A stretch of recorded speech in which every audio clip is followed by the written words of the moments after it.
საქართველოს ისტორიას მრავალი მტერი ახსოვს, მათგან უმეტესობა მტარვალი, მზაკვარი, სასტიკი იყო. მაგრამ მიუხედავად სიმცირისა, არსებობდა ღირსეული მტრებიც. მაგალითად, ჩემი აზრით ერთ-ერთი ასეთი მათგანი იყო ბიზანტიის იმპერატორი ბასილი მეორე. ყოველგვარი გადამეტების გარეშე ის გენიალური იმპერატორი გამოდგა. თუ მის ბიოგრაფიას დავაკვირდებით, დავით აღმაშენებელთან ბევრ საერთოს დავინახავთ. სწორედ მან მოახერხა და დასუსტებულ ბიზანტიას ახალი ოქროს ხანა აჩუქა. ბევრს ავისაუბრებ და გეტყვით იმას, რომ ასეთ იმპერატორს, რომლის მსგავსი ისტორიაში თითოეულად თუ იქნებოდა, საქართველოს მეფე გიორგი პირველი დაეტაკა. ჩვენ ვიცით, რომ ამ ორ ადამიანს შორის დიდი კონფლიქტი მძვინვარებდა, როგორც ომის სახით, ისევე ინტრიგებით. ძველი და ახალი ქართველი ისტორიკოსები ბასილს ახასიათებენ როგორც საქართველოს დაუძინებელ და სასტიკ მტერს. კი ბატონო, სასტიკი იყო, თუმცა ქართველებთან მიმართებაში ეს არსად გამოჩენილა. მოდი დავიწყოთ. ბარდას ყლიაროსის აჯანყების დროს 978 წელს ჩვენი დახმარებით ბასილიმ ტახტი შეინარჩუნა და ამისთვის ქართველებმა მიიღეს უზარმაზარი პრივილეგიები ათონის მთაზე და მიწები მცირე აზიაში. მერე რას ვაკეთებთ? 988 წელს, როცა ბარდა ფოკა იწყებს აჯანყებას, დავით მესამე კურაპალატი აჯანყებულებს ეხმარება.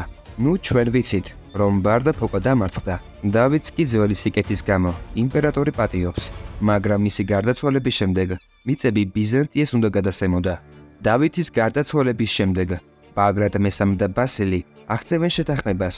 ბასილს შეეძლო დაეღოს სრულად დაუკლარჯეთის სამფლობელოები დავითთან დადებული საზავო ხელშეკრულების მიხედვით, მაგრამ ბაგრატთან მეგობრობის ნიშნად მიაქვს მხოლოდ ამიერპელ და დანარჩენი დაახლოებით 60% ქალაქ ოლთისით რჩება ბაგრატს.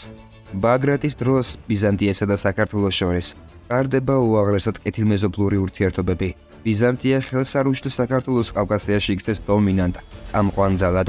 ბაგრატის შემდეგ ტახტზე ადის გიორგი პირველი. ბასილი კეისარი გიორგის თავაზობს მშვიდობისა და მეგობრობის ხელშეკრულების განახლებას. გიორგი თავიდან დროს ჭიმავს, თუმცა შემდეგ მთელი ძალებით ურტყავს ბიზანტიას მცირე აზიაში.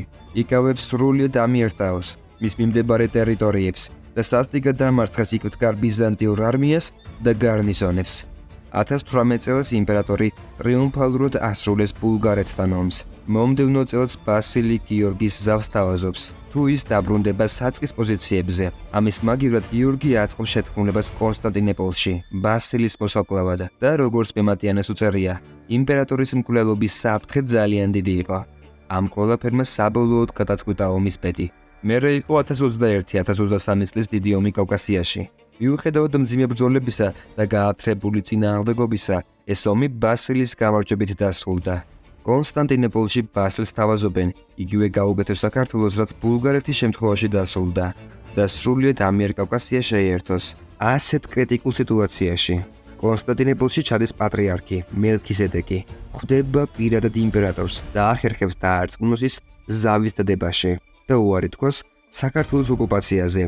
ბასილიც დათანხმდა ამ ყველაფერს და მეტიც, პატრიარქისადმი პატივისცემის ნიშნად იმპერატორი სვეტი ცხოვლის მშენებლობის ერთ-ერთი სპონსორი გახდა. კი ბატონო, ბასილი საქართველოს მტერი იყო, თუმცა ღირსეული მტერი, რაც ძალიან იშვიათია ჩვენთვის.